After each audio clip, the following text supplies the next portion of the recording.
रामू एक छोटा किसान था। उसका जीवन उसकी छोटी सी जमीन और उस पर उगने वाली फसलों पर टिका था। पिछले 2 साल से बारिश ने उसका साथ नहीं दिया था। कभी सूखा पड़ता तो कभी अचानक बाढ़ आ जाती।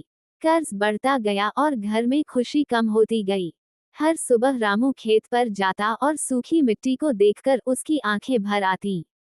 उसे अपने बच्चों की पढ़ाई और बूढ़े माता पिता की दवा की चिंता सताती रहती। कई बार उसका मन टूट जाता, लेकिन वह हार मानने वालों में से नहीं था। एक दिन गांव में कृषि अधिकारी आए।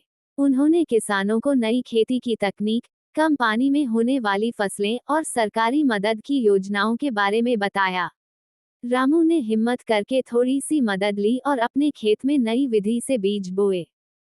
दिन बीतते गए, आसमान ने भी जैसे उसकी मेहनत को देख लिया। हल्की हल्की बारिश हुई और खेत में हरी हरी पौध उग आई। रामू के चेहरे पर फिर से मुस्कान लौट आई। महीनों बाद जब फसल तैयार हुई, तो उसे उम्मीद से ज्यादा अनाज मिला।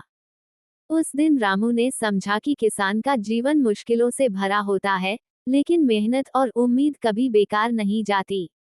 उसने अपने बच्चों से कहा, बेटा, हालात चाहे जैसे हों, उम्मीद की फसल हमेशा बोते रहना। सीख: दुख और संघर्ष के बीच भी अगर इंसान उम्मीद और मेहनत